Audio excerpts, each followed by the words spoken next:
This is Speaking of Shakespeare, conversations about things Shakespearean. I'm Thomas Dabbs, broadcasting from Aoyama Gakuin University in central Tokyo.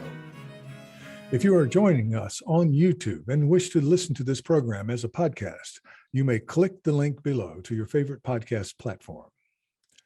This talk is with Sarah Olive, Director of Research, School of Educational Sciences, Bangor University. Sarah is currently on research leave for a year and has begun serving on the faculty of Kobe Women's College in Japan as a visiting professor. In October 2020, Sarah was kind enough to help us start this series with this first installment. Much has happened since, so we have invited her back to learn how she has adjusted to life teaching in a Japanese university and to hear about her recent and forthcoming work on a variety of subjects, including an edited edition in progress entitled Hot Shakespeare, Cool Japan.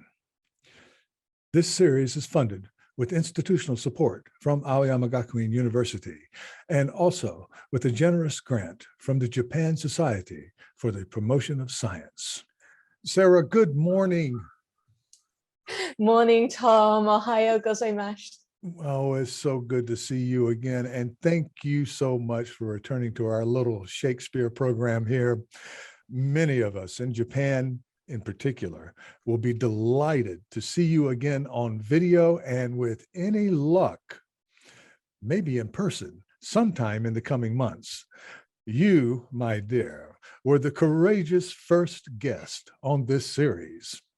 Back a year and a half ago, which seems like 10 years ago. And in fact, 2018 seems closer in time because the pandemic had this strange time warp thing that is coming, I think, into my mind, but also everybody else I talked to.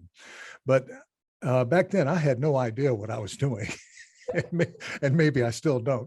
I asked you back today because the Sarah of today has in some ways become a good bit different from the Sarah of a year and a half ago when we last talked, because so much has happened.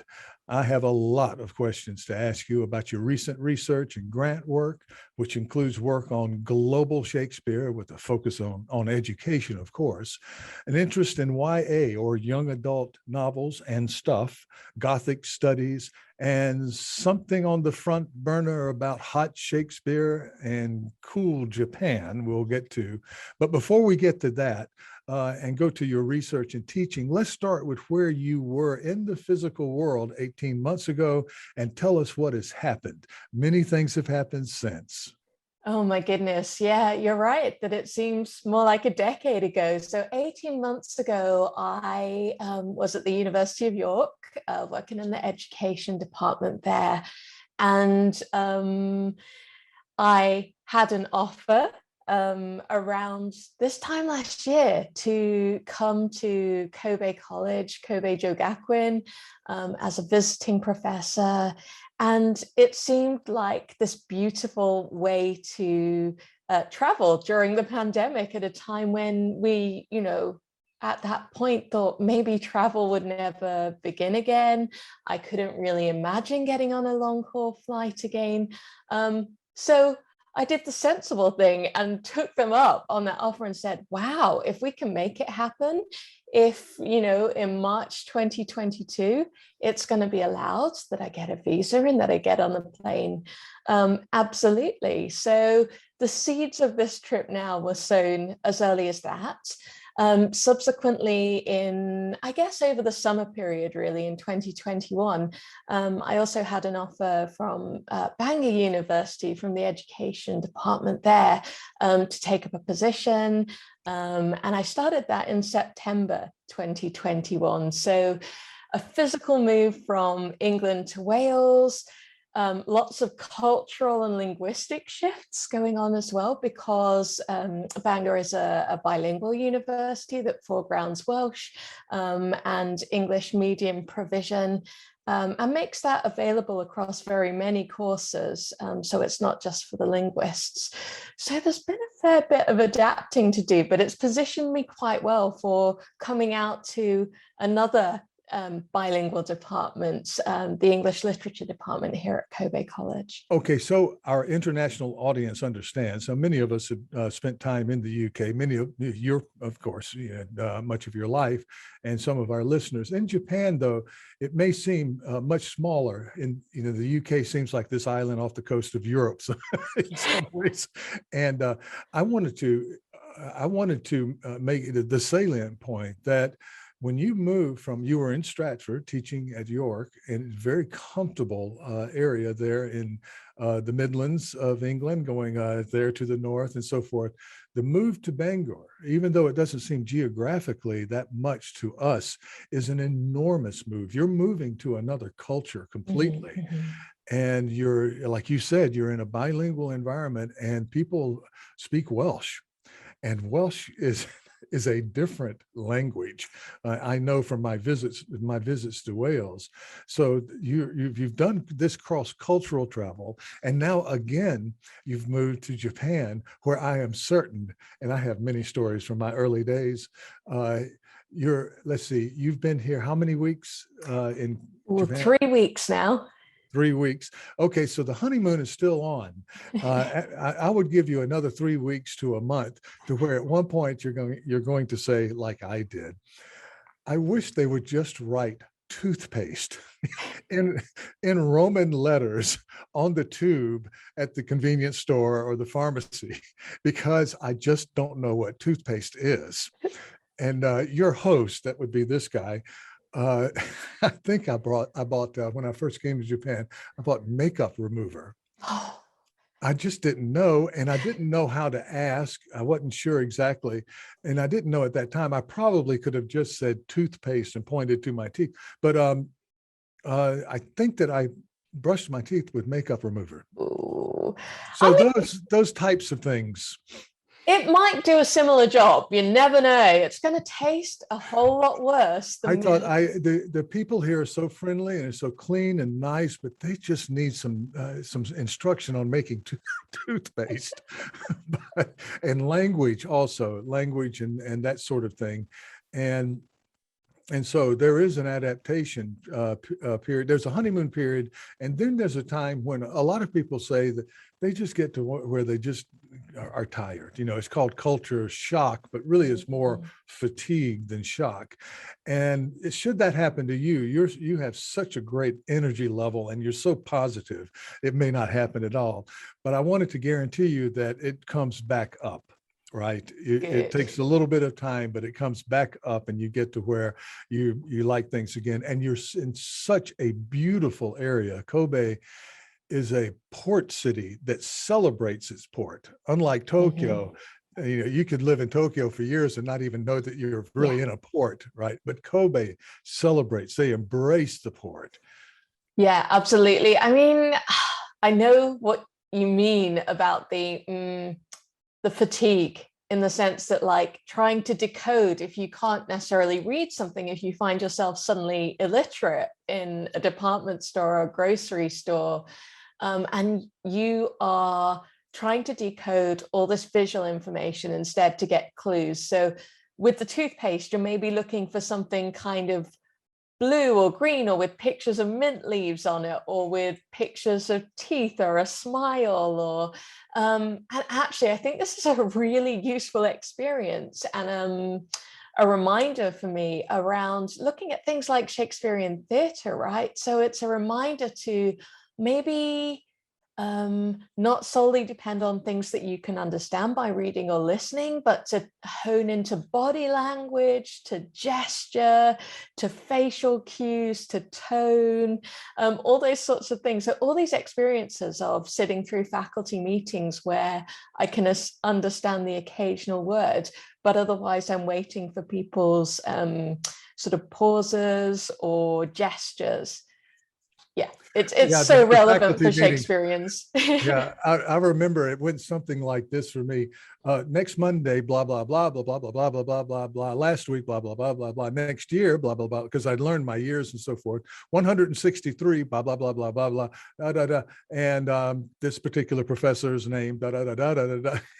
but it fills in. It's like this enormous jigsaw puzzle with certain pieces that fill in over time.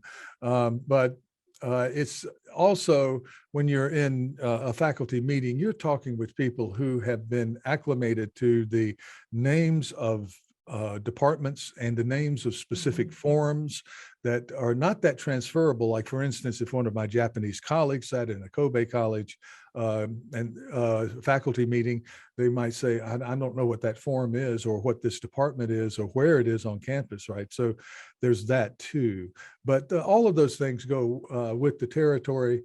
And have you had a chance to start classes yet? Have you begun classes? Yeah, absolutely. I started last week, and Mondays are my Shakespeare day. So isn't that a great way to start the week? I have third years who they've had a tough time, right? These are students who have never had a year on campus. So this is their very first year on campus. So in some senses, they are as kind of new and as learning of the physical environment of Kobe College as I am. Sure, they've got way better linguistic capabilities than me. They might recognize each other's names from, Zoom interactions, Zoom classes, but this is the first time that they're meeting each other as well. So yeah, we kicked off with some work on actually the little 4-line curse on Shakespeare's tombstone, which might seem like a weird way to start things off, kind of back to front. And then, of course, you've got maybe now slightly old-fashioned debates about, is that really Shakespeare? It's a little bit grubby, that language. It's a little bit, not worthy of this esteemed poet. But actually, I thought just to start with something self-contained, and for these students, they're expressing a huge interest in Shakespeare's life and times. So it kind of ties in nicely to some material culture and also some textual studies. We've been able to talk about things like the spellings on that curse and why they appear in particular variations. So I was really surprised by how much you can get out of 4 lines. You can get 90 minutes seminar discussion, no problem. Yes, you're doing Shakespeare in his age and theater studies, and then in the next semester, and children's and young adult literature in the second semester.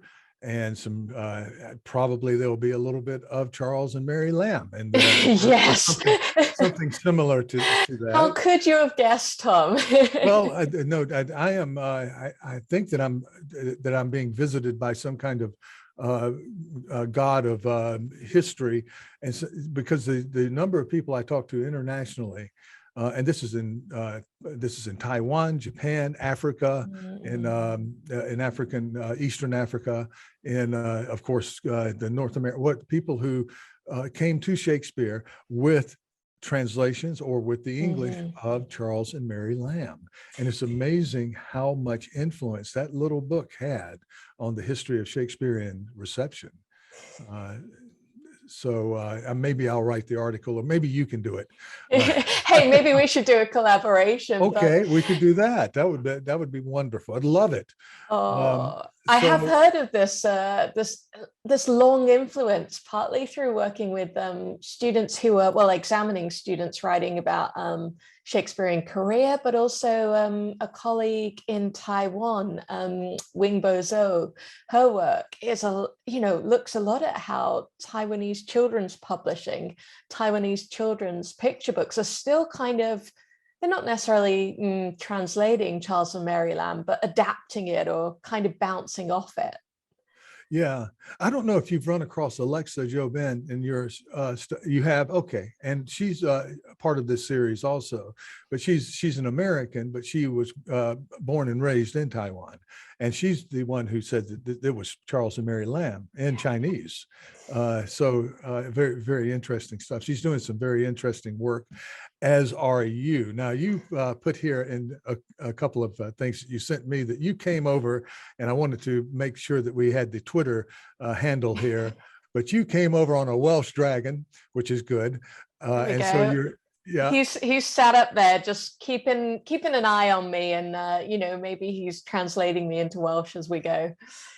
your hashtag is drag, DRAIG. Yeah.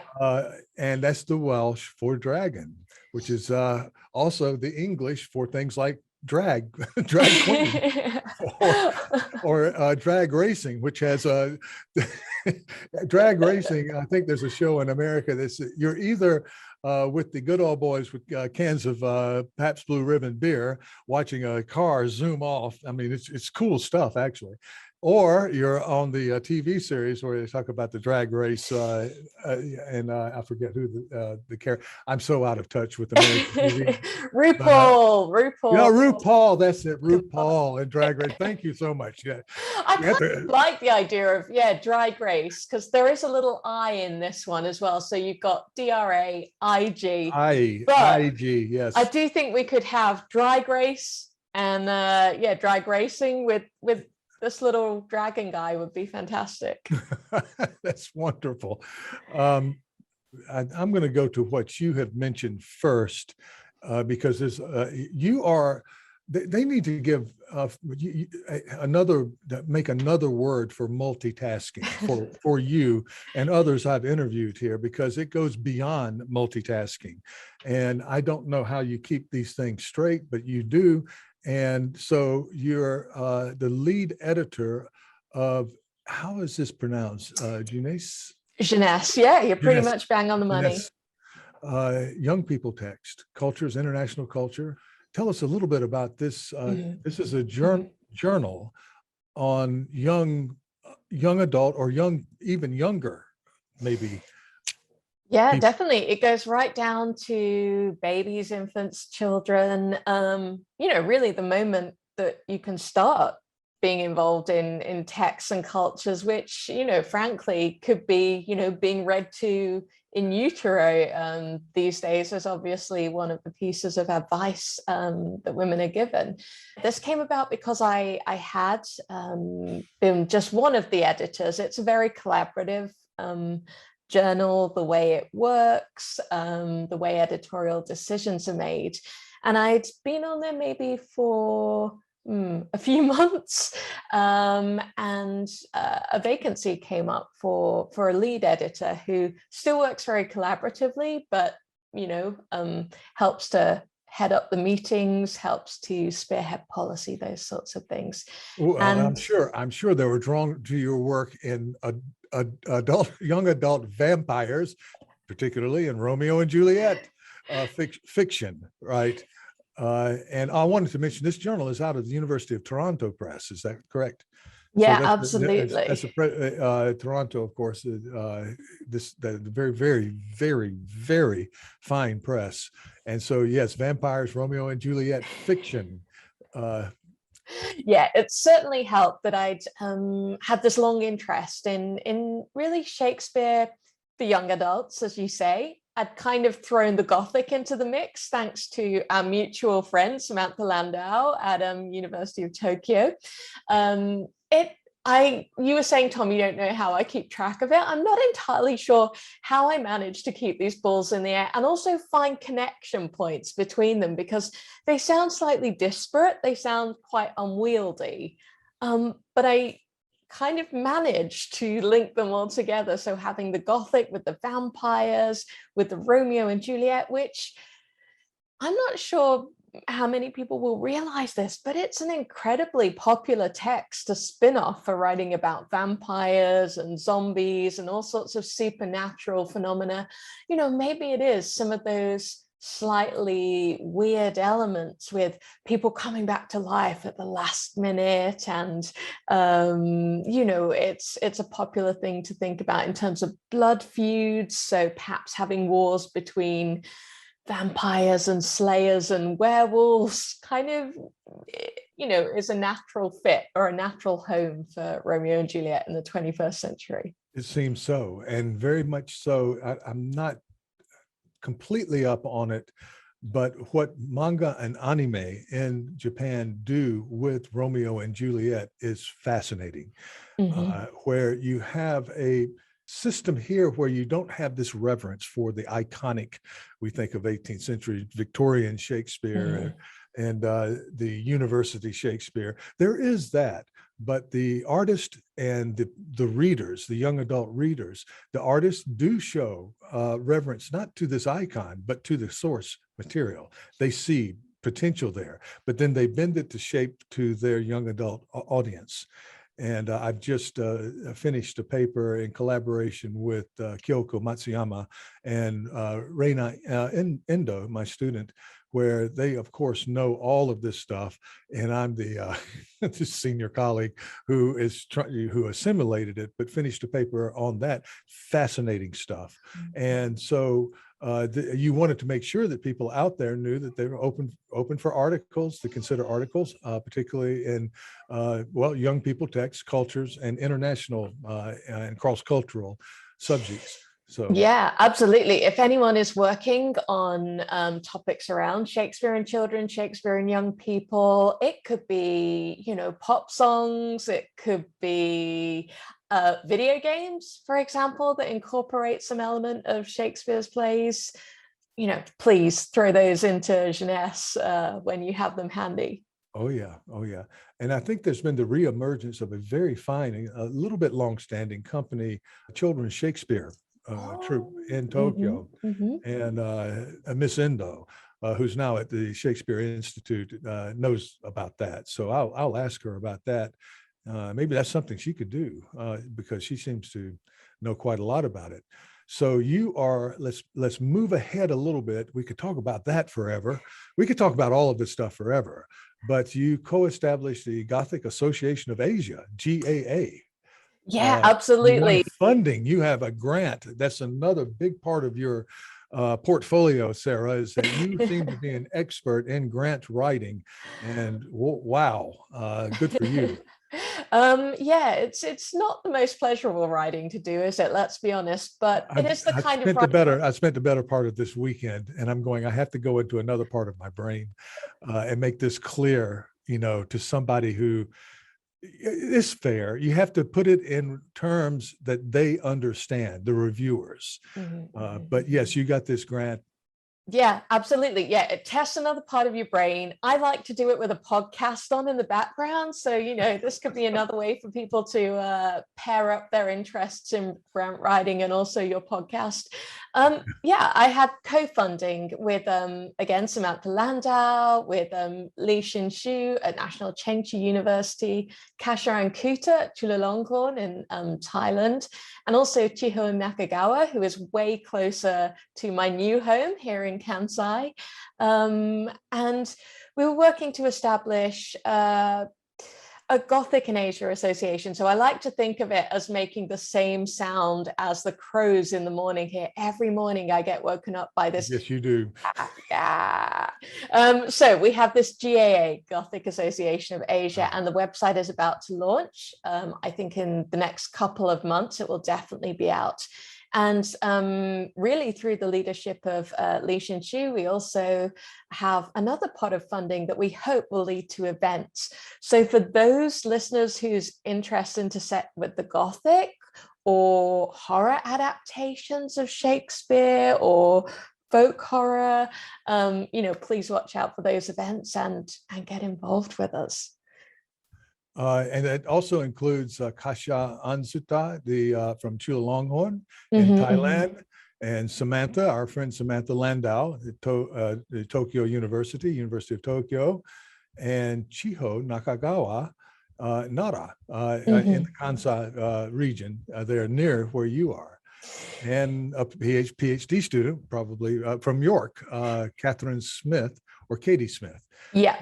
Absolutely. Katie has been, so I had, I think this was a separate pot of funding for a York student intern. So Katie, who I have known through undergraduate as a master's student and now as a doctoral student, she's just finishing up now, came on board to do our web design, basically. So we have many people who are very good at the internet and creating websites, and I am not one of them. WordPress is not a language that I speak.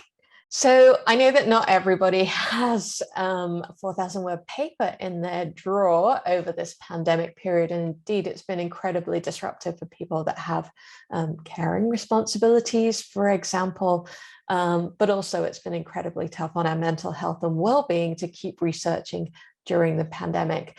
But I did want to say that there's another way that people can get involved in this special issue, because as an editor, I'm going to be focusing in my writing on the special relationship, as I'm coining it, between the Shakespeare Institute, University of Birmingham, and Shakespeareans in Japan. And many of you will know that that's where I came from in terms of my doctorate, as the Shakespeare Institute. And it's where I first met and connected with Japanese scholars, with students who were visiting from Japan, who were completing their masters and their doctorates, and also with Japanese students being engaged with performance and direction of student Shakespeare productions, I'm going to say.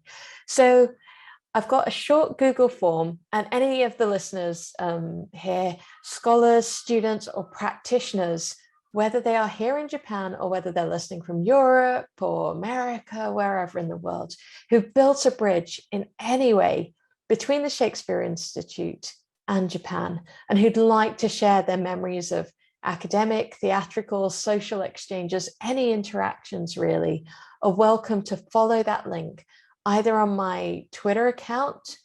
They could do it on my academia.edu page, or just drop me an email if that's preferred, and I can send the link for that Google form. What it does is just ask a few questions about, hey, who are you? What's your relationship with the Shakespeare Institute, if you are a staff or student member in Japan, or if you are a member of the Shakespeare Institute or a graduate of the Shakespeare Institute, what's your connection with Japan? Have you been funded to come out and do some research here? Have you collaborated with a Japanese scholar? Do you do translation work for Japanese theatres, for example? Those sorts of things. So there's just a few short prompts to write about your sense of the connection between Japanese Shakespeare and the Shakespeare Institute, or vice versa. So I'm very aware that this is a bilateral relationship with a flow of cultural traffic and academic traffic that goes completely in two ways, if not more. Well, your impetus to write about Chloe Gong's duology, These Violent Delights and Our Violent Ends. Mm-hmm, mm-hmm. And a very cosmopolitan Shanghai gangster pandemic horror retelling of Romeo and Juliet. This is your work. We're kind of going to. So you have been, one thing inspires another. So you get this grant, and then you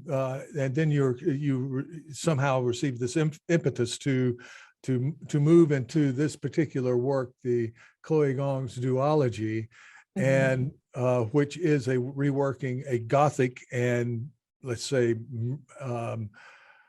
fearful reworking. Well, Romeo and Juliet is fearful. It is fearful, isn't it? Yeah. And it would seem that an adaptation reworking is very appropriate for it to be that way.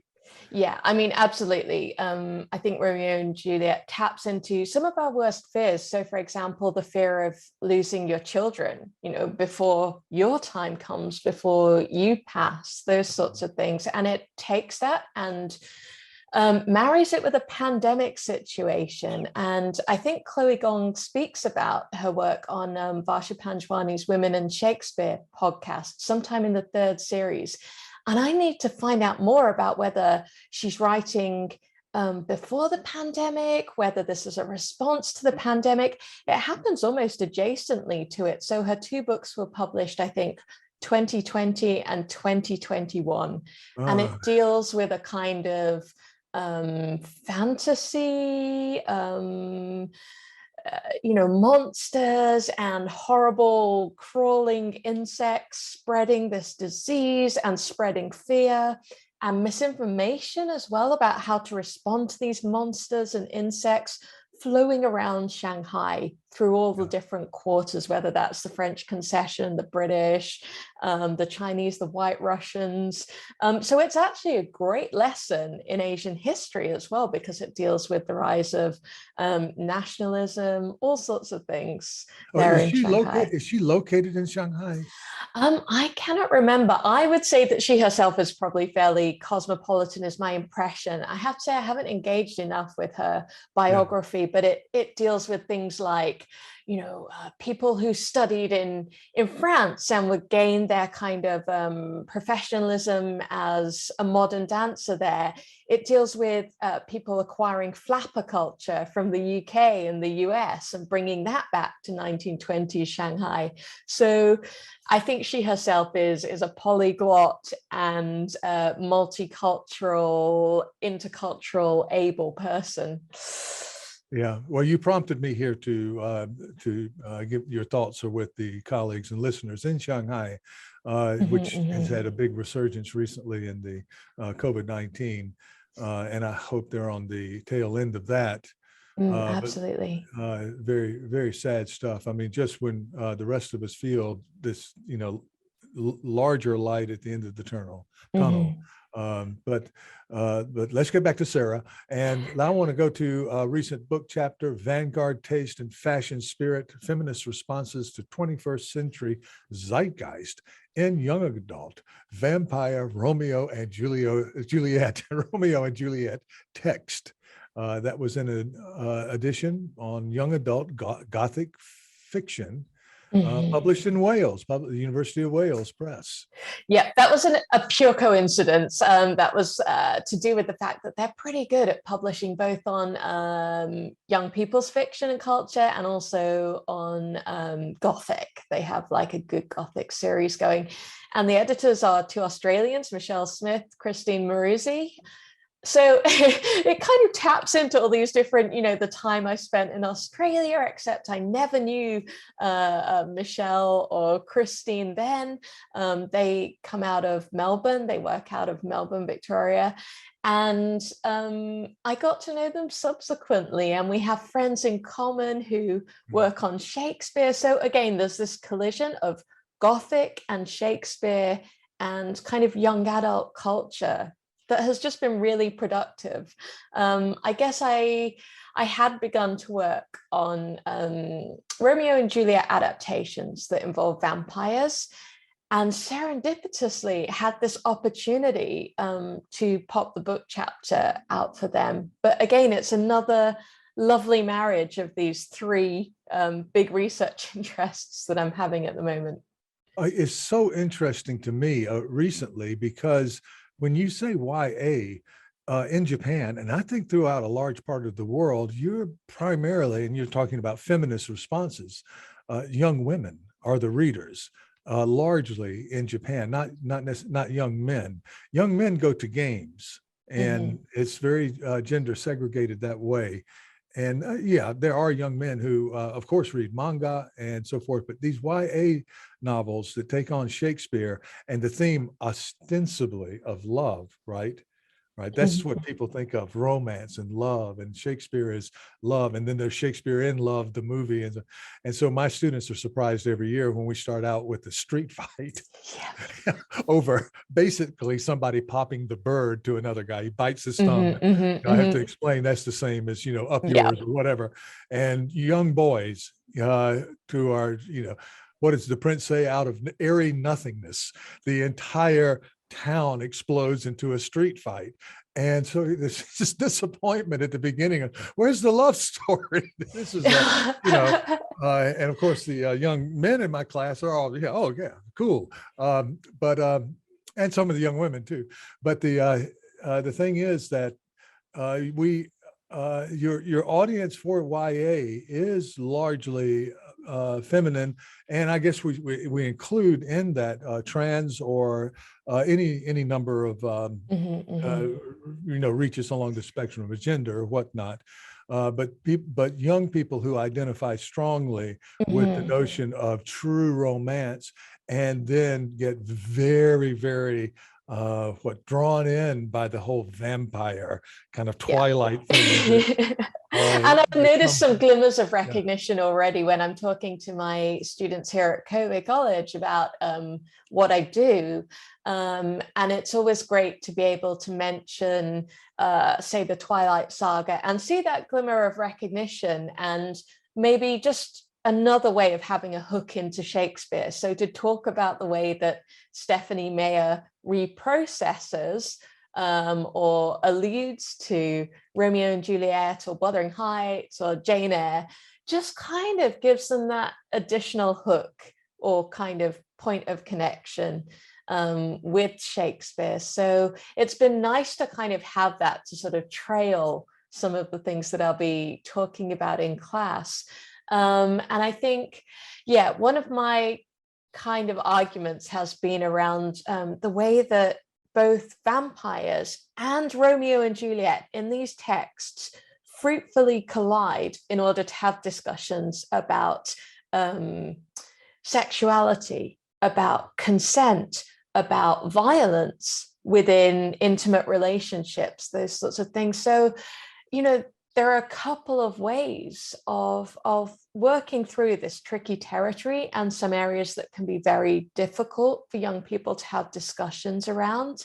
And all of these texts, all of these authors are kind of coming together in these reworkings to kind of help people have a way to talk about these, or to think them through, or to have some discussion about, how do we feel when Romeo does this? Or how do we feel about, I don't know, things like age differences, those sorts of things?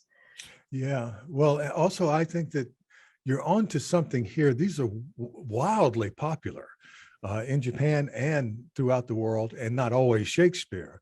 But to parallel this with the Shakespearean period, you may have picked up a quarto version of the first quarto of Hamlet to kind of see what that guy was saying, which we now consider to be not a complete version of Hamlet, but the first quarto right now, a copy of it would be very valuable, of course. Mm-hmm. And so you wonder which ones of these books 400 years from now, right? Oh, yeah. Whether, it might be Twilight, or that might be lost to history. It might be something we don't really notice. But I think people are largely, widely, popularly believe that there is popular and there is literature. And what I have seen, even in my own life, is that a lot of things that were considered, and we think of a lot of bands, musicians, and so forth, as just throwaway stuff, right? Some years later, suddenly it's canonical, and literature goes that way. Songs, what happened with poetry? Well, it went into the recording studio, and there are these people who stick and these people who don't. And somewhere in your research, you're going to find that thing that does stick and marks an entire epoch, really, a generation of people who encountered these themes during their formative years. Yeah, and absolutely. And, Twilight's a really interesting case because it looks right now like that's going to be the one that sticks, but it's also the one that has a lot of, it produces a lot of strong and polarizing feelings, right? About the messages it's giving young women, the messages it's giving particularly around things like sex before marriage and whether that should happen or not happen, whether it's progressive or regressive. So there is a lot of debate, and I guess it means it could go either way. And one of the things I've enjoyed doing through that article is to flag up, although I haven't said this necessarily explicitly in the article, a couple of other authors who I think retell Romeo and Juliet, and with the help of vampires, in much more kind of funky and progressive ways. So, they might have, for example, a young male character stepping in to diffuse an argument in a home, in a domestic violence situation. And I kind of have real great respect for the author of that work for kind of being able to show representations of, this is how men can step up and be involved and not be bystanders. And it just feels really, maybe to me, more progressive, more kind of aspirational, what we should be aspiring to in society and culture than necessarily Edward and Jacob. Yeah, and I'm also thinking what you just said made me think of what we were writing about a series by I'm forgetting her given name, Yoshimura, but having to do with Twelfth Night as the source. That in the Japanese title, about the bad-tempered Duke, in that particular work. Both of the things that you're talking about. There is convention. There's the idea that the young woman who approaches this bad-tempered man, powerful, melancholy, sad for various reasons, can somehow repair him. Okay, very, very conventional theme, but in the same time, both of them are androgynes. There's gender bending throughout the entire work that seems to suggest that the way she does this is through acquiring the role of a traditional male to draw him in. And he becomes more effeminate traditionally and somehow they meet in the middle. And then, of course, in the end, it goes straight back to convention, right? So as to leave you on safe ground socially. So that is interesting to me. Oh yeah, and certainly, thinking about kind of gender and performing gender, I am so happy that some of my students already mentioned that they'd seen Takarazuka adaptations of Shakespeare. So it could be of Romeo and Juliet, or it could be the 400th anniversary kind of celebration of Shakespeare's life that I think happened 2016, is it that long ago? And so, these students already being able to say, well, I have engaged with Shakespeare, but it's been filtered through Takarazuka, through this Japanese medium, with this all-female troupe, really not that far away from me here, 10 minutes on the train? Probably to Takarazuka. Yeah. So I know that Matsuyama sensei is interested in those adaptations, as well as things like Psychopaths and the 12th Night reversioning, which I don't know the name of either, but yeah. Well, I just wrote on it and I should have it fresh in my mind, but there's the Japanese and English, and the English, let's don't worry about that. It is what it is. And it's interesting what in fact, the author, the adapter does with these stories, just endlessly interesting. And I want to turn a little bit here to your work your background is both in education and where you were in that field, in the field of education at Cambridge, and you also did your work at the Shakespeare Institute in Stratford. So you have this two-tiered approach to the education Shakespeare, and then you've moved on to kind of some other things. But you have done a book with Kohei Uchimaru, and Uchimaru sensei is a associate of mine, very, very bright scholar, along with Adele Lee, and she is known for her recent work on Shakespeare in East Asia, and Rosalind Fielding. But the title of the book is Shakespeare in East Asian Education, and that's out from Palgrave. And I think it has some wonderful resources in there and very, very interesting. Oh, thank you. I mean, you mentioned Alexa Juban earlier, and she is the editor of the series that it sits within. So yeah, there it is. The that was dumb. Shakespeare Palgrave series. Well, I nearly pulled you in this direction when you mentioned Alexa a little while ago, but I thought, nah, I'll leave it and I can hook back to it later on. Yeah, it was fantastic. So Uchimaru sensei obviously is known for his work, particularly on the evolving policy of Shakespeare in Japanese education and the way that tuition about Shakespeare has evolved through over a century of textbooks now published in Japan for teaching Shakespeare in, for example, higher education. So that's what his chapter focuses on. Adele Lee, as you mentioned, she's worked a lot on East Asian Shakespeare in Hong Kong. She now publishes quite a lot on accentism in relation to performances, productions of Shakespeare. And her work was particularly focused on secondary schooling in Hong Kong and things like the use of active methods, which is another of my interests. So these dramatic or practical pedagogies for approaching Shakespeare. And then Rosalind Fielding, also from the Shakespeare Institute, University of Birmingham.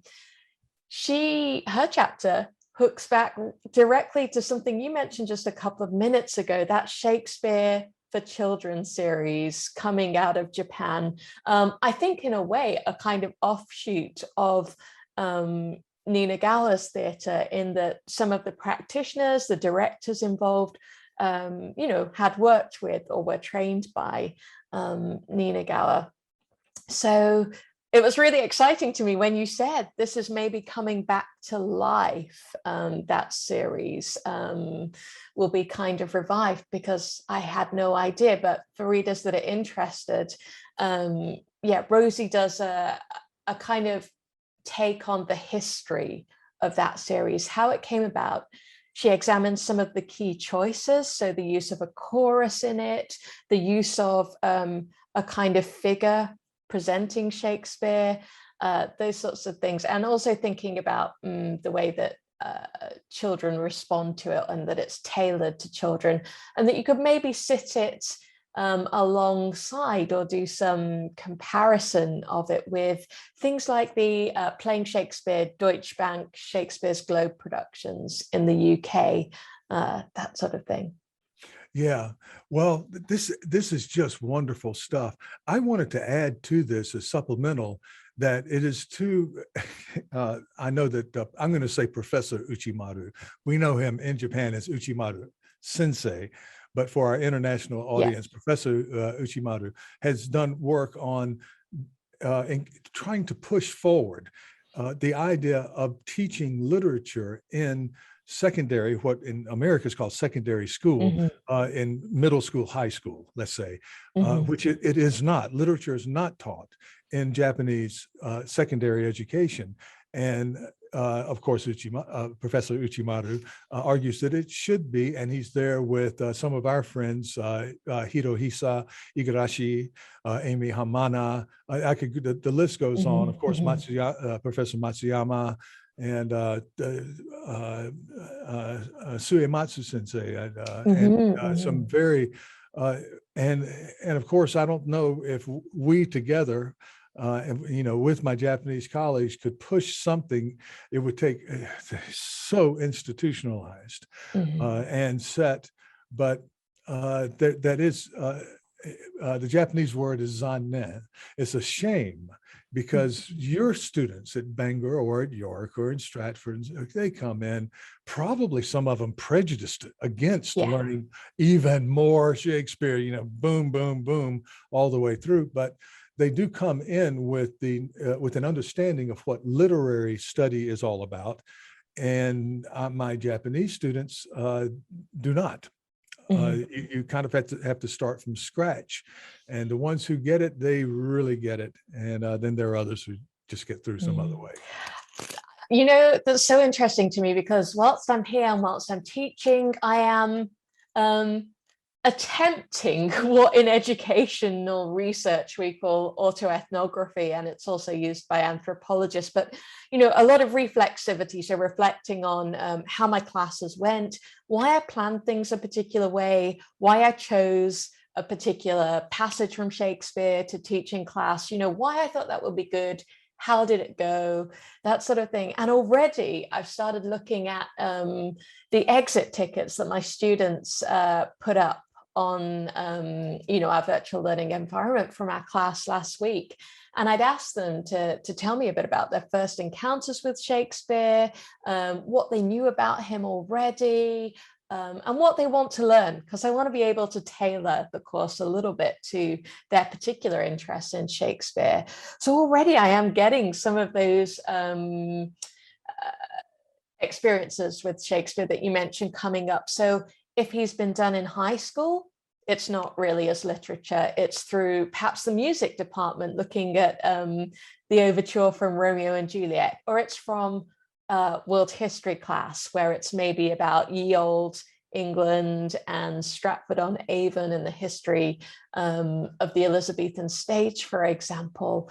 And I know that Professor Uchimaru and my chapter also in the Shakespearean East Asian education book do look at the pressure on literature academics in Japan, Shakespeare academics, obviously at the heart of that, in terms of communicative English and a shift away from using literature as something that you can explore language through, that you can explore how language works, how it creates emotions, how it can be used to communicate, how it captures linguistic evolution, those sorts of things. So yeah, I don't really know where to go with this. I lose my thread, but it certainly connects to the work of so many Shakespeareans here. And I think it connects to some of the challenges involved in teaching literature in Japan when young people all over the world are maybe coming away from canonical literature, maybe engaging with lots of other literatures, maybe producing and publishing their own literatures through blogs or through websites that share young people's fiction. But yeah, it sure captures some of those challenges. Well, yeah, and what you're saying is not only is there not a move to do literary study and let's say cultural study, cross-cultural study, those things that build critical thinking skills and to build, they're very practical at the very bottom line. I mean, they give people self-confidence, because when you can think through things and analyze things, that builds self-confidence. And they're hardly, people who are good in math feel that when they can get something right. But there are other areas of the brain you want to cultivate. And the great mathematicians, of course, have both of these areas highly formed and developed. But not only is there no push really of significance to do this, there has been recently a push to just get rid of the humanities in higher education. That came up a few years back, I think more like 7 years ago now. The years pass so quickly sometimes, but there was great pushback on that. And when you start going to the University of Kyoto, and saying we're going to get rid of Japanese studies of the Edo period, of the Heian period, and you go to the University of Tokyo, you're dealing with some very, very powerful forces there. And the Ministry of Education, that branch of it, is a very large, that proposed that. And in fact, a couple of national universities knocked out their entire School of Humanities. I don't know where they're that stopped very quickly, and there was an apology released in kind of Japanese fashion. That was there was a kind of proofreading error in the documentation we produced, and I'm sure somebody there was some kind of thing going on, but we'll never know. It all happened behind the scenes, but you can see what happens. Can you imagine in the UK? Right, the first line of defense would be the elite universities, where there would be somebody in the Houses of Parliament. They go, "Are you out of your mind?" And the public, you'd hope so, Tom, but I don't necessarily have that confidence in our current government necessarily. I think there are certainly parallels around politics in relation to education, humanities, culture. And where they should be placed and who should be funding them. I'm sorry to say that I think that this is the case, but there are possibly more similarities than people might realize between recent and or current Japanese and British governments. But also, for example, you were talking about maybe some pulling back from the teaching of literatures and cultures from other parts of the world, from outside Japan. And certainly in the UK, in the context of Brexit, but even before Brexit, our education minister at the time, Michael Gove, deleted pretty much study of world literature. So, I grew up doing things like, okay, I know I'm a geek, but I used to read Tolstoy because I thought those were great, like stories, huge romances. I loved the characters in them. Anna Karenina just fits so well with other 19th century literature that I was reading at the time. And it gave me this curiosity about, I don't know, tea cultures in Russia, or about going to the opera in Russia in the 19th century, those sorts of things.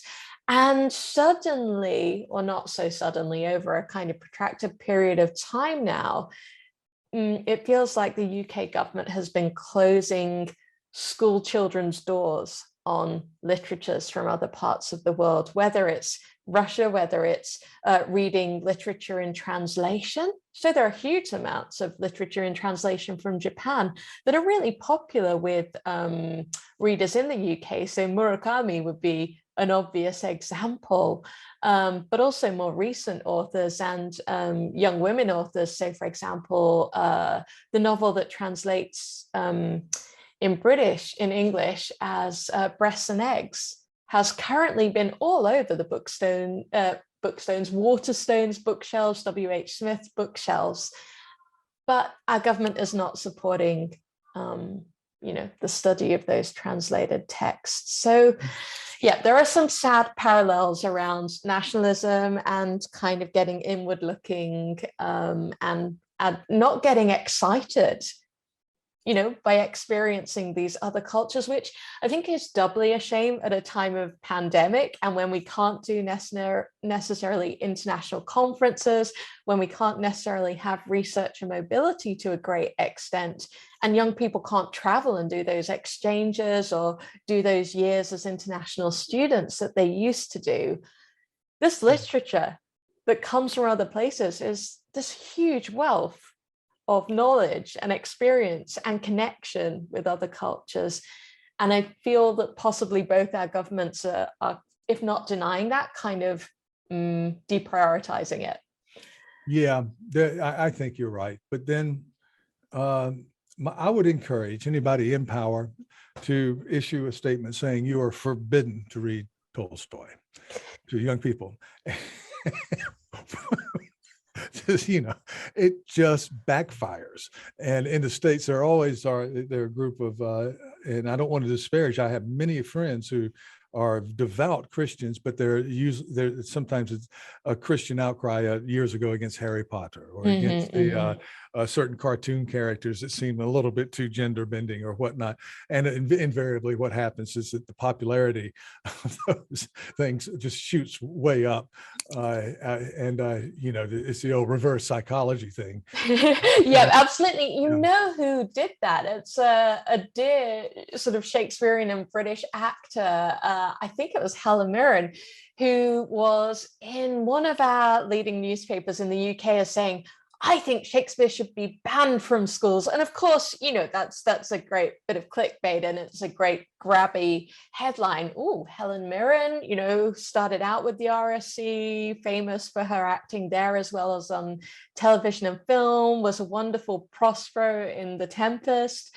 And you think, oh, hold on, she's saying Shakespeare should be banned. And then you read a little bit more into the article, and it's exactly for that reason, Tom, saying, hey, if you don't let the under 16s have this, they'll want it. They'll want it. Yep. It is part of a great tradition of British sustained irony. I think we had to learn about that. Yep. Jonathan Swift's Modest Proposal, right? Yeah. So yes, it makes perfect sense to eat babies. It's either that or that reverse psychology, or the interrelation of the two. That's right. That's right. Well, this is just. I think we're going to survive by the way. I'm very optimistic about that because the public demand, they're very vociferous, clickbait people who are serious about getting their views and going after the egghead intellectuals, the snowflakes, what's the word, to own the left, make them mad. And they're driven to do that daily. But basically, when I can talk to friends of mine who have graduated in engineering sciences, who are doctors, and if I went and said, listen, for my undergraduate school, do you think they should just cut out Shakespeare altogether? Every one of them, and some of these guys are very conservative, would say, absolutely not. I mean, that's the varnish in their minds. If nothing else, that's the varnish. You strip the varnish off the wood, you're taking value, right? It's like dropping your iPhone on the ground, right? Yeah. It's not as valuable with the glass cracked, and that's essentially what you're doing when you take these fields away from colleges and universities that wish to be universities, universal places of universal knowledge. But I want to get to your work here on, there's the World Educational Summit online, and let's not overlook that. That sounds big. It does sound big, doesn't it? It is a huge undertaking, and I have to say, like, I'm contributing to one country's stage. So the way that it works is it is an online conference, meeting place, place to share presentations aimed at educators around the world, but particularly secondary school teachers across all subjects. So it really is, you mentioned universal and comprehensive education a minute ago.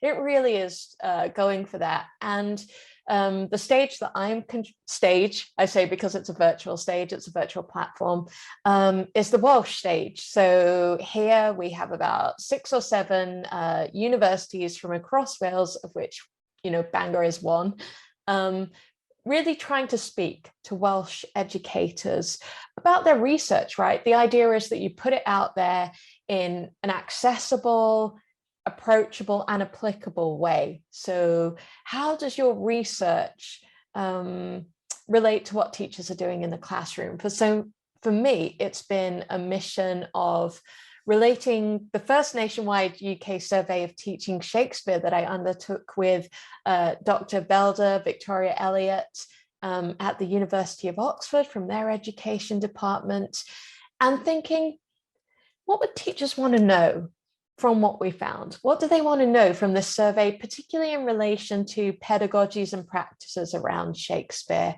So we talked previously and published previously about the findings from this survey of what Shakespeare people do in the classroom and why.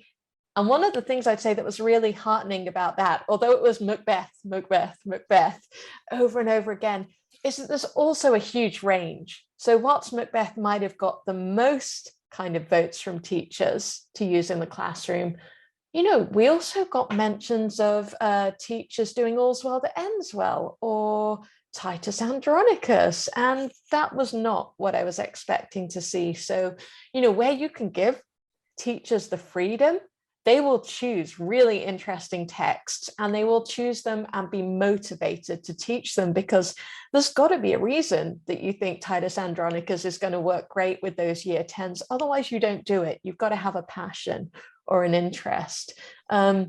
So I thought that was fascinating. In this talk, we're particularly thinking about pedagogies and practices, and within that, thinking about during the 80s, 90s, noughties even, there was a lot of kickback against people like Rex Gibson, against my good friend James Stredder, the North Face of Shakespeare. Those sorts of active methods, drama methods, practical methods, people saying, oh, this is going to take over the classroom, these active methods. There won't be any space left for reading the text. Students will become ignorant because they won't actually look at Shakespeare on the page. And it was this reactionary hoo-ha against these methods. Well, you know what we found? many teachers aren't even aware of active methods. So that kind of fear that like these methods would come in and take over the classroom, that needs to be thrown out the window. It's just not true.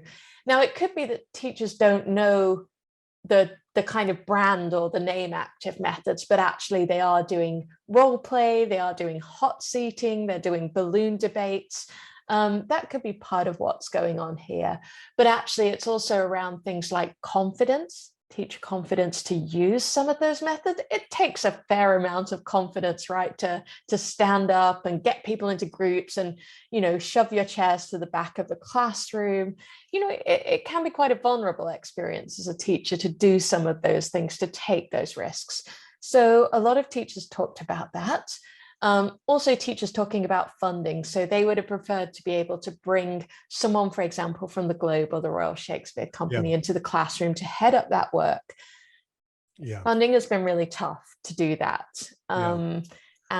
So I think one of the positive developments for using some of these methods will be that places like the Royal Shakespeare Company and Shakespeare's Globe during the pandemic have been trying to find ways to connect with classrooms virtually and possibly at a slightly lower cost than is involved when you have to get on a train up to Newcastle.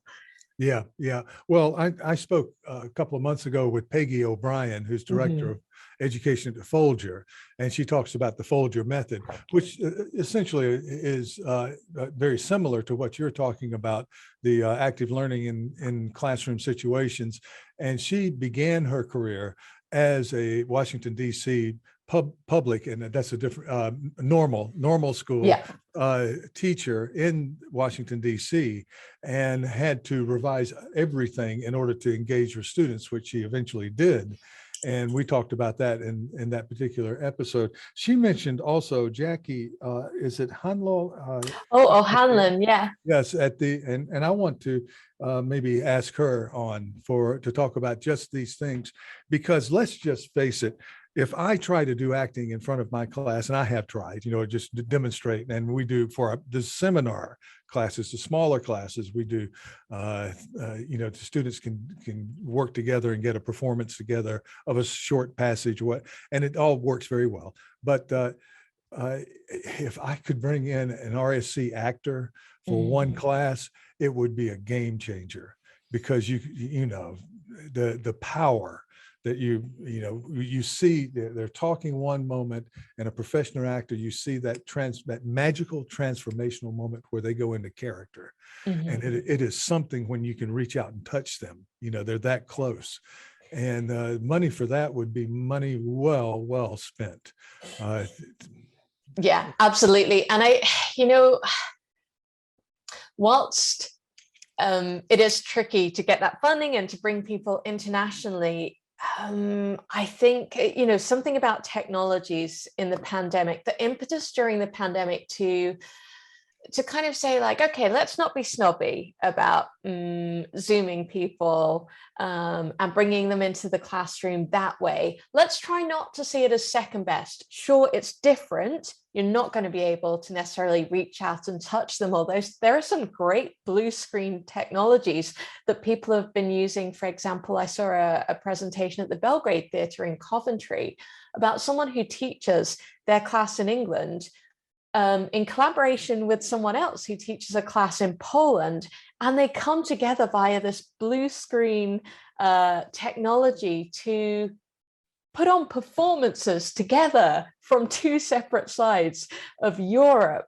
And, they stand in a semicircle in Coventry next to the screen, and in Poland they do the same, and it actually produces this whole circle. And they can do things like virtually pass objects or gestures, virtually throw gestures across the room to each other. So one of the things that I would love to have more opportunity to research is the impact of the pandemic and technology on teaching Shakespeare, the extent to which people have embraced in their classroom digital Shakespeares, whether that's performances from the National Theatre that have been made free, whether it's things like using the Asian Shakespeare Intercultural Archive more to teach their classes, because you don't necessarily have Nina Gower's Macbeth coming to London anytime soon, but you can use these Right. archival, high quality, multilingually translated performances. Oh, yes. Oh, yes.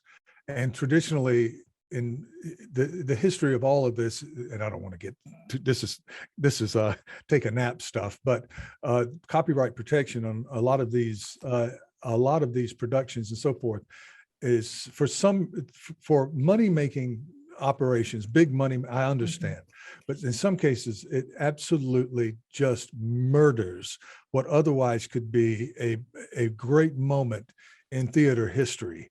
And fortunately, we have a number of tapes in our library that we can use, and that sort of thing. It's just of immeasurable benefit in second language situations. And I've said before, everybody's in a second language situation when they come across Shakespeare. But for me to cover, some of this language, and I saw you do it here on campus with a sonnet, right, line by line. But we do that in class. But then you want to see the flow of the drama, and you can play a clip from Branagh's Hamlet with some Japanese subtitles, and that brings people in. These are portals and so forth. So we have. There was an article out about 5 or 6 years ago about the end of digital humanities, and guess what? It's back in. It's back in. Absolutely. We've all had to go digital, and it's just going to get better. Like you're saying, people will.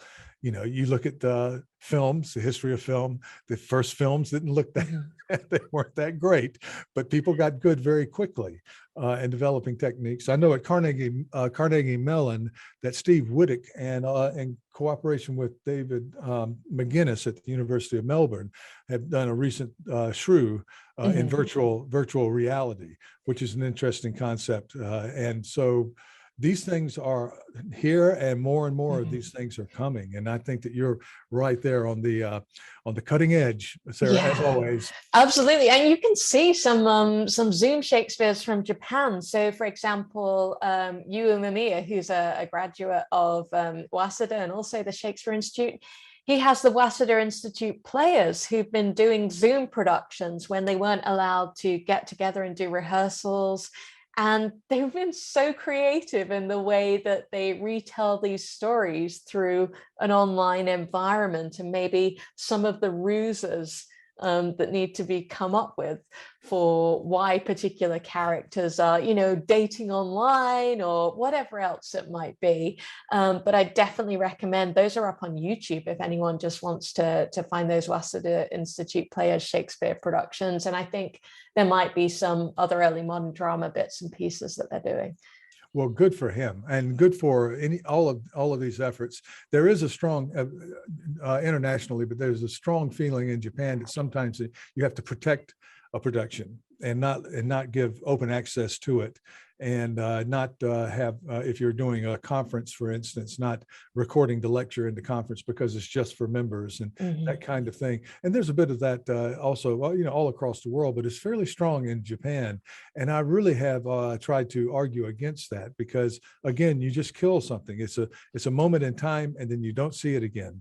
And do I wish they had set up just a few little angle cameras for Peter Brook's Antony and Cleopatra with Glenda Jackson. It's in my mind, but this sounds morbid going back to Gothic, but it dies with me, right? That memory dies with me. It doesn't live for others to see.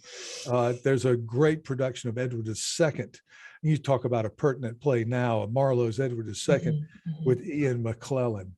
And it's just, his Macbeth is very famous, but this performance, it just, and it's not exquisitely, Hollywood type film. It's just, they do the stage play, but they do camera angles very well in the 1970s, and it just knocks you out. It is amazing, So let's hope for more of this, and also because they filmed it, I have it. I can show it. And I Well, can and you're talk. right. You were saying, like some people maybe in the ministry or some people around Japan are saying, well, why should we be doing this? Why should we look at these Shakespeare plays? But, you just mentioned that you can use these to talk about things like cinematic production over the era, or you can use them to talk about technology, or even, something more to do with critical literacy about, well, how was that put together? Why is it authoritative? Who gets to control what we see in that production? Yeah. These are all great critical questions that you can ask students who may well be the people producing NHK of the future or Netflix or anything else. So to get them to consider those questions through the lens of Shakespeare, if you're, going to make a call for it being applicable in the 21st century, that's one way to do it. Or the depiction of a king of England who is wildly in love with a man. So much so that he brings this man of questionable background to court and keeps promoting him. And these, what seem to be, with homophobic nobles. But then as the play progresses, you hear a couple of times, listen, you can have your minions. You can do this, but you can't make him one of us. And that's the downfall, right? But you have that element in a 16th century play, right? Here, something, that would be very current, that could be done and moved into modern times very easily. Now, upcoming, Sarah, we have to go upcoming here. You have image and reproduction remediation, children's and young adults Shakespeare, in an encyclopedia entry, and word is out already that you're doing an issue for Kaye Elizabethan. So Elizabethan. Okay. Yeah, no worries. We're doing a guest issue on Hot Shakespeare, Cool Japan, which in a way it's a kind of cheesy title, right? And it's entirely my responsibility. I don't want the weight of that to fall on Kaye or to fall on any of the people contributing to the issue. But partly I thought I want something lively after a kind of dull or bland couple of years for many of us. But I also quite like it because it recognizes those intercultural connections that we've got between Japan and the UK, because both governments, both nations have at particular times used this branding of cool Britannia, cool Japan around their tourism and cultural industries. So it's a little bit of a harking back to that in a tongue. Well, there's nothing cheesy about the title at all. Some years ago when, who was the Prime Minister, Koizumi, the heat in Tokyo is so intense in August in particular. He basically let out the word to the entire business community that you can take off your tie in the summer and open your shirt collar, and you don't necessarily need a jacket. And he called it cool biz. It was cool biz. I like so it. In English, cool biz. And so with the pun intended. This is going to have resonance in Japan. The word cool is in Japanese, pronounced a little bit differently. And so I think you've landed a good title. And hot, there's some,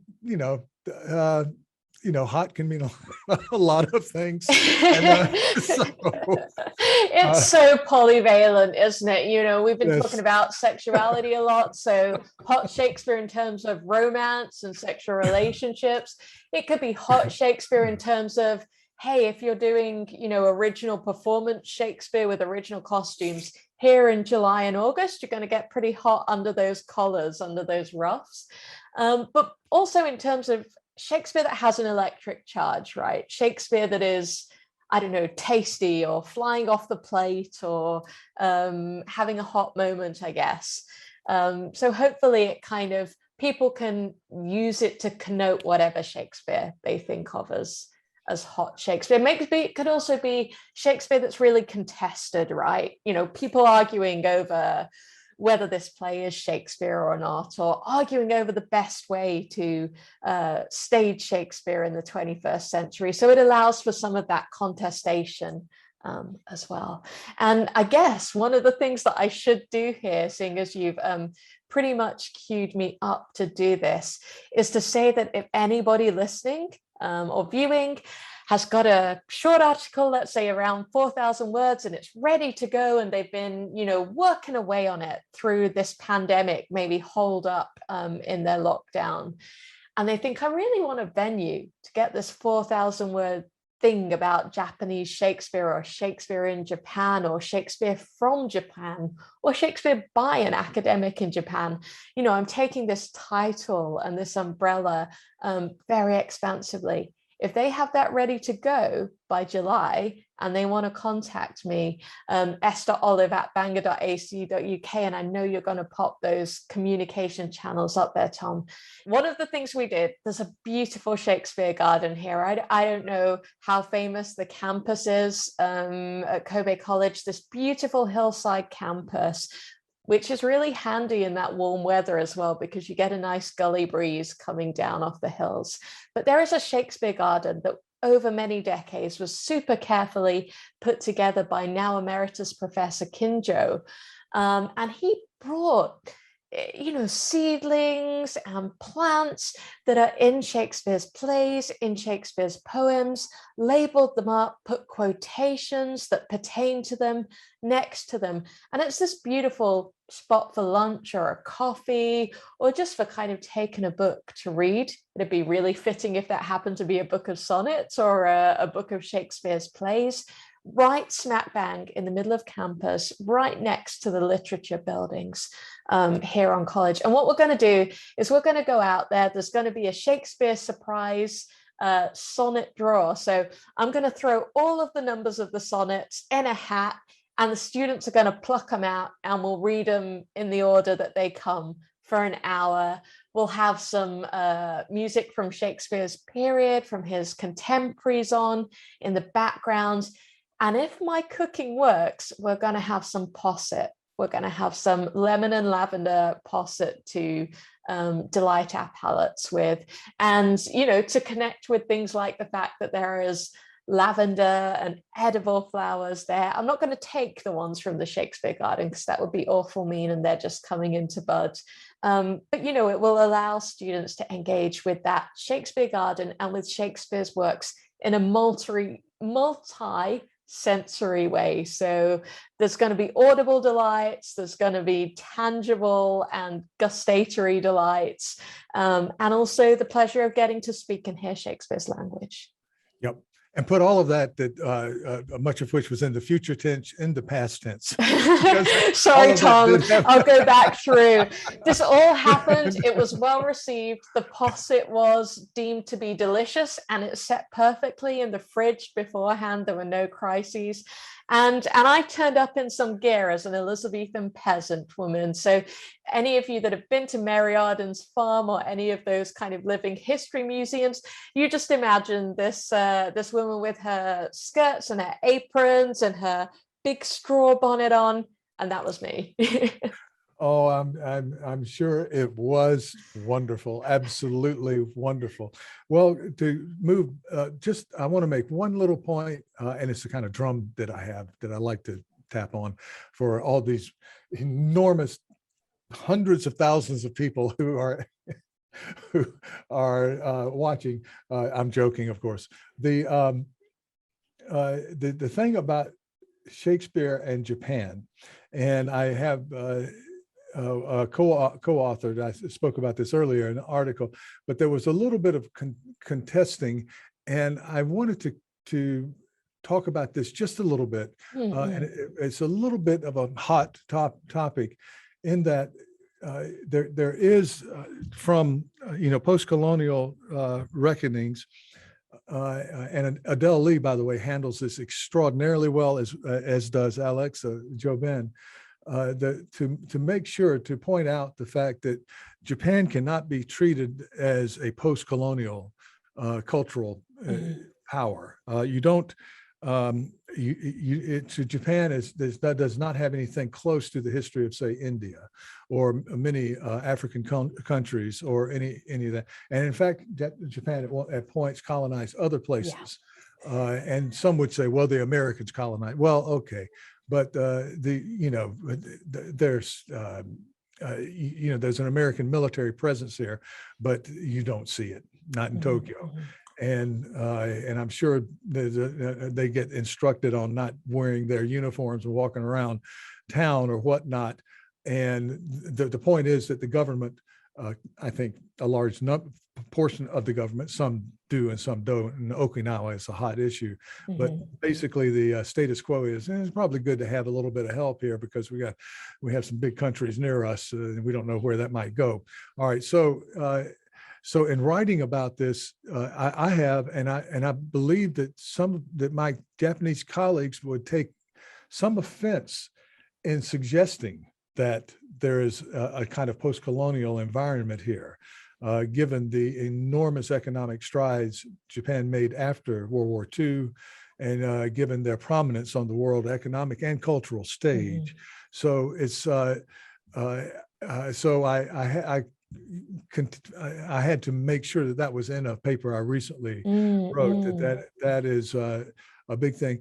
And people you can go right back to the Meiji period. From the very beginning, there was no inhibition in infusing Japanese culture with Shakespeare, right? Where there's somewhat, I don't know, it may have happened in a university where someone said, well, we can't wear kimonos, we have to wear these 16th century dresses, or we can't, we have to at least put on a top hat and look Victorian. Maybe that's more Shakespearean than our samurai. No, I can't, not anything that's lasted, and certainly not in Kurosawa or in Ninagawa. That has, it's Japanese Western fusion all the way through, and brilliant. And so I didn't want to make that point. I'm sorry. Yeah, no, I think that's a super point to make. And it's certainly one that we deal with in the Shakespearean East Asian education book, because, we've got chapters dedicated to Hong Kong and Vietnam, which have admittedly very different colonial histories. So you've got British colonialism, you've got French colonialism, you've got, as you mentioned, in relation to Japan, but it's also applicable to Korea. You've got American troops occupying. And then in this book, alongside that, we have Japan, which has this distinct history, and a history of actually taking Shakespeare through various parts of Asia as a colonial force and in Japanese. So maybe Japanese translations of the Lamb's Tales, those sorts of things. So it is a point worth making, I think, about Japan having a rather unique relationship with Shakespeare, and one that harks back to that period of connecting to things that are seen as good about British culture. So whether that is, for example, Toyota looking to the industrial goods from the UK and thinking about how those might be replicated in Japan, or whether it's thinking about, I don't know, dress and fashion that you mentioned, and where they might fit into Japanese society and aesthetics, or whether it's kind of bringing over particular aspects of literature. And again, that's something that Professor Uchimari does so brilliantly in that chapter of Shakespeare in East Asia, is to look at, well, how was he received, and who was happy about teaching Shakespeare in higher education in Japan in the 60s, 90s.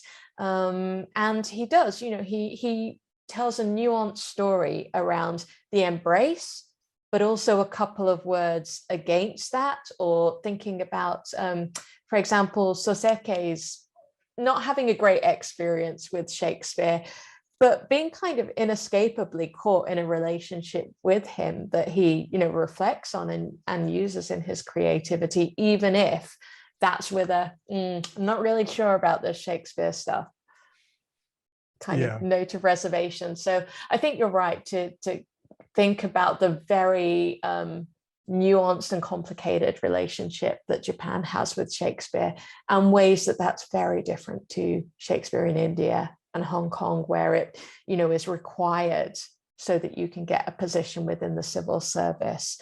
That's a very different, hegemonically situation. Yes, in India, that was very strong. And I just spoke with Edward Wilson Lee, who wrote about Shakespeare in East Africa. And he talks about how there was a two-tiered sort of Shakespearean reception in India that went into Africa, of course, because of the Indian, there were a number of Indian people who migrated into East Africa. And there was sort of a popular tradition that developed. And then there were the others who had to pass their civil service exam. So there was the iconic sort of Victorian version, but the winner with the public was the popular version, of course. It always wins. But anyhow, I want to make sure our audience, I'll make sure that in my quick little introduction before we begin, that you are available. You're available for talks, for work. We don't know this year exactly how travel within Japan is going to work. I think that it will be varied. I think that there will be colleges, universities that would love to have you come and visit on campus, and there may be others that have a policy of only students and professors into campus.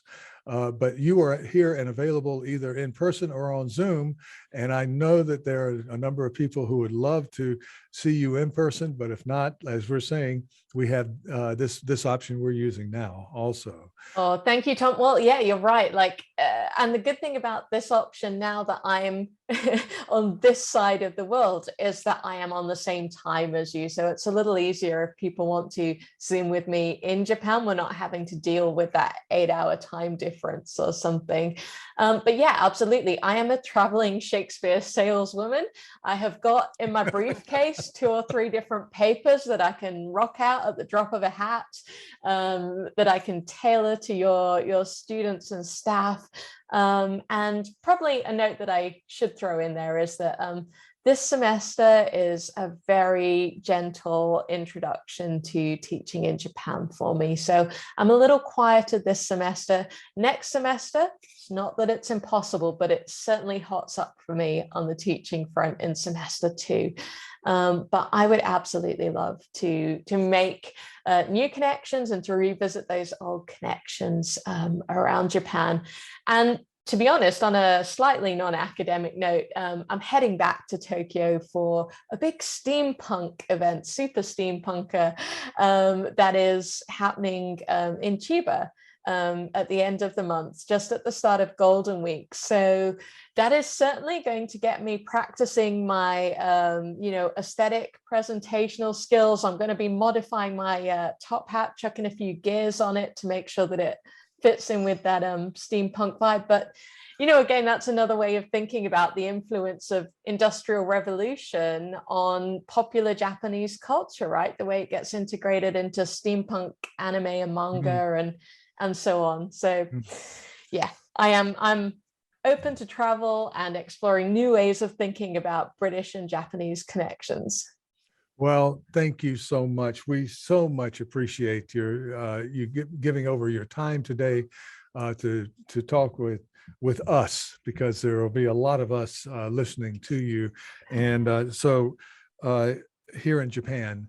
And we just absolutely cannot wait to see you in person. Sarah, thank you again so much. Oh, thank you so much, Tom, also. It's been an absolute pleasure to come on here and have this talk with you, partly because it's just lovely to talk with you anytime, any place, partly because I would recommend this experience to anyone that you invite out there, because it feels like an opportunity just to recap the positive things that have happened recently around your work. I know I mentioned this to you in an email, but it feels like the very best and most positive version of a performance development review, as we call them in the UK, that we have to do annually to make sure that we're still allowed our contract and those sorts of things. But doing this feels like the very best version of that. Well, once again, thank you so much.